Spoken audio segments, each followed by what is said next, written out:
En esta lección vamos a aprender acerca de los circuitos integrados. Veremos de forma muy rápida cómo son creados, las características de las familias de circuitos integrados y algunos conceptos importantes como el fan-out, el margen de ruido, el tiempo de propagación y la disipación de potencia. En esta lección vamos a hablar acerca de los circuitos integrados. El circuito integrado simplemente es un circuito que ha sido colocado en un pedazo de silicio muy pequeño.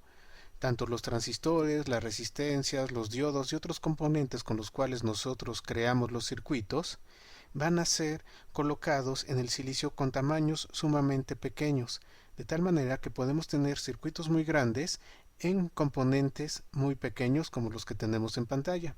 En pantalla estamos viendo diferentes tipos de circuitos integrados y también están colocados en diferentes tipos de empaque. Poco a poco vamos a ir conociéndolos y vamos a ver cómo son creados.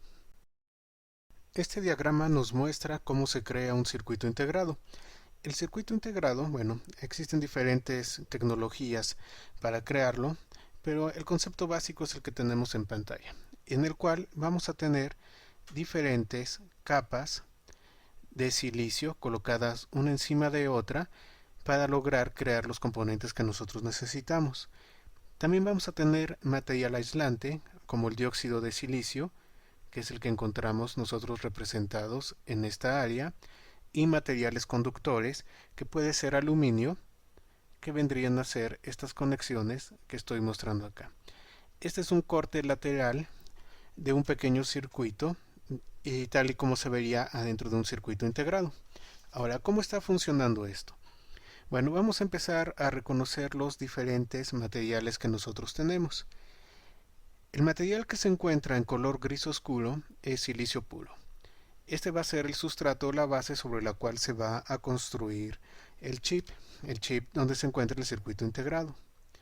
Vamos a tener también silicio tipo N, que es el material que vemos en el diagrama de color verde, silicio tipo P, que es el material que vemos de color azul, y vamos a considerar el gris claro como si fuera aluminio o algún otro conductor. Ahora, este es un corte lateral. Si nosotros lo que necesitamos crear es un diodo, bueno, se van a ir creando diferentes capas. Vamos a tener una capa de silicio puro. Recuerden que el silicio puro como tal no es conductor. Luego vamos a poder colocar una capa de silicio tipo N y ir colocando silicio tipo N, silicio tipo P, N, silicio tipo N y así continuamos hasta lograr esta forma. Llevamos a cabo una conexión y tenemos acá otra conexión. Si se fijan, esto actúa como si fuera un diodo. ¿Por qué? Porque tenemos una unión de silicio tipo P y también silicio tipo N. Entonces, lo que hemos construido acá en esta sección simplemente es un diodo. Tenemos material aislante para que no haya ningún problema con los contactos. Si lo que necesitamos crear es una resistencia, bueno, la forma como se colocan los sustratos va a ser similar, pero nosotros vamos a tener una conexión adentro de un bloque de silicio tipo P. La resistencia va a variar dependiendo de las características electrónicas que nosotros tengamos en ese silicio tipo P. Entonces yo voy a tener una conexión al inicio de donde empieza ese silicio y otra conexión al final. La corriente va a fluir, pero desde luego va a fluir de acuerdo a lo que le permitan las características electrónicas de ese tipo de silicio. Si necesitamos construir un transistor, bueno, vamos a ir colocando las capas, pero de tal forma que nosotros tengamos la conexión de silicio N, silicio P y silicio N. Acá vamos a tener tres conexiones. Vamos a tener la conexión de la base, que es la capa central. También vamos a tener el colector y vamos a tener, desde luego, el emisor. El emisor puede ir conectado a otras partes o acá como lo estoy yo representando, como si se conectara ya hacia el exterior del circuito integrado. De esta manera, colocando capas sucesivas de diferentes tipos de silicio, nosotros podemos ir creando los componentes y los circuitos que va a tener ese circuito integrado. La gráfica que aparece en pantalla nos representa una compuerta de tipo NOT, es decir, una negación. Nosotros vamos a tener un voltaje de entrada que está representado en la línea horizontal, en el eje horizontal, y vamos a tener también un voltaje de salida que está representado en el eje vertical. Para hacerlo fácil de comprender, he colocado los voltajes como si fueran de 0 a 1 volts respectivamente. Nosotros vamos a considerar 0.2 volts como si fuera el valor de voltaje necesario para que nosotros tengamos un 0 y 0.8 volts como el valor de voltaje mínimo necesario para que nosotros consideremos un 1. Es decir, que si de entrada nosotros estamos colocando 0.2 volts, de salida, bueno, pues vamos a tener un poco arriba de 0.8, lo cual nos va a representar como si nosotros tuviéramos un 1, es decir, yo doy de entrada un 0, obtengo de salida un 1, aquí aproximadamente 0.9. Ahora, si yo doy de entrada un 1, ¿qué voy a tener de salida? De salida voy a tener 0.2 volts, que es lo que corresponde al valor de 0. Esta gráfica que nosotros tenemos acá va a depender de las características electrónicas del circuito con el cual nosotros estamos creando la compuerta. Es decir, va a tener que ver mucho con las características del transistor que estamos utilizando para crear esta compuerta. Ahora vamos a observar un poco más a fondo el comportamiento de esta gráfica. Dentro de esta gráfica vamos a encontrar un valor de voltaje muy importante que está marcado como VT, es el voltaje de gatillo o voltaje de trigger. Ese voltaje, ¿qué es lo que va a hacer? Bueno, es el voltaje en el cual nos está indicando el cambio que vamos a tener entre el valor de 1 y el valor de 0. Es decir, que pasando este voltaje que nosotros tenemos acá, vamos a tener un cambio entre el 0 y el 1. Esto me indica que yo voy a considerar como 0 aquellos voltajes que van a venir desde 0.2 hasta VT, que vamos a suponer que es 0.7. Y voy a tener considerados como valores de 1 de 0.7 en adelante. Por eso es importante este voltaje. Y vamos a ver qué sucede. Si yo tengo pequeñas variaciones de voltaje, por ejemplo, de 0.2 a 0.3, realmente la variación de mi voltaje de salida no es mucha.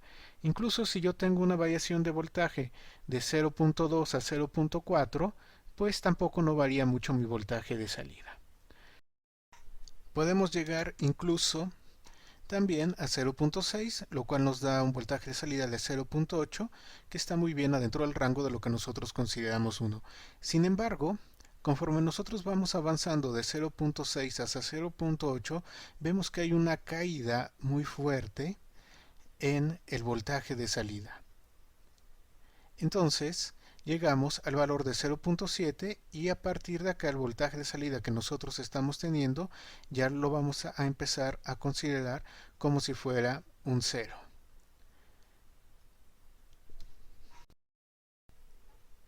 Estos rangos que nosotros tenemos son importantes porque son nuestros rangos de ruido. Es decir, que en todo este rango que yo tengo de 0.2 a donde está VT, pues todo esto yo puedo tener variaciones y aún así seguir considerando mi salida como si fuera un 1. Las señales que nosotros vamos a tener en los circuitos siempre vamos a tratar de que sean lo más limpias posibles, pero puede haber variaciones de corriente por diferentes causas. Entonces esa variación de corriente quizás haga que de repente la señal que yo tengo brinque de 0.2 a 0.4 o a 0.5. Si yo tengo ese tipo de brincos, Bueno, voy a tener cierto margen sobre el cual, a pesar del brinco, no voy a tener una salida errónea en mi circuito. Es decir, aunque brinque de 0.2 a 0.5, aún así yo voy a estar teniendo un 1 de salida. Es decir, tengo un buen margen de ruido. Puedo tener ruido dentro de mi circuito, pero bueno, está dentro del margen de lo cual yo puedo controlar. Sin embargo, si yo tuviera un brinco en el voltaje debido a alguna interferencia o algún problema con el circuito que me brincara de 0.2 a 0.9, no estamos hablando de un cambio de señal de 0 a 1, sino que hay un problema en el circuito que me hace que tenga yo ese brinco de voltaje.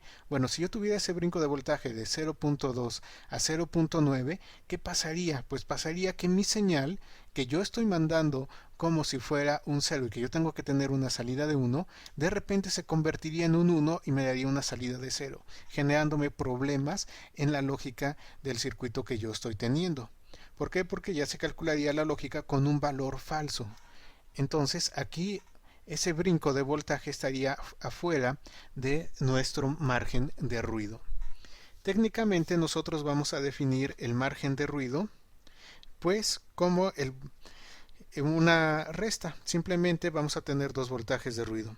Vamos a tener el voltaje de ruido para cuando nosotros tenemos la señal de low, que lo vamos a definir como que Vt menos el valor que nosotros estamos considerando como el bajo, que vendría a ser 0.2. Es decir, mi margen de ruido que yo tengo para la señal de 0 o la señal de baja vendría a ser 0.7 menos 0.2, es decir, 0.5. Yo tengo un margen de ruido de 0.5 volts. Esto me indica que mi señal del 0 puede variar en un rango de hasta 0.5 volts y aún así estar dentro de una zona segura. Ahora, también nosotros vamos a tener un margen de ruido para la señal de high o de 1 o la señal de lo que nosotros consideramos alto. ¿Esto cómo lo vamos a calcular? Bueno, lo vamos a calcular como Vt y desde luego vamos a tener que utilizar el valor que nosotros consideramos como high, que en este caso nosotros tenemos 0.8. Es decir, vamos a restar 0.8 menos 0.7, que es el valor de Vt, y vamos a tener aquí un margen de ruido de 0.1. Es decir, que para la señal de high o la señal de 1 que nosotros tenemos, solamente vamos a tener un margen de 0.1 volts. Si nuestra señal por alguna razón tiene ruido que hace que se brinque esa señal fuera de ese margen, entonces nosotros corremos el riesgo de tener una señal de salida falsa. Así es como funciona el margen de ruido. El tiempo de propagación es el tiempo que le va a tomar al circuito para producir una salida una vez que ha recibido una entrada válida. Los circuitos integrados no van a ser instantáneos, es decir, que no sucede exactamente la salida en el momento en el cual nosotros recibimos una entrada. Va a tomar algo de tiempo. Este tiempo es muy pequeño y cada vez se hace más pequeño conforme va avanzando la tecnología, pero existe siempre este pequeño tiempo que le va a tomar al transistor poder llevar a cabo el cambio de estado. Esto es lo que nosotros conocemos como tiempo de propagación. La última característica que nosotros tomamos en cuenta es la disipación de potencia. La disipación de potencia nosotros la vamos a medir en miliwatts y realmente es la cantidad de potencia que está utilizando el circuito integrado que nosotros estamos teniendo. Esto es útil para que nosotros podamos calcular correctamente las fuentes de alimentación que deben de tener nuestros circuitos.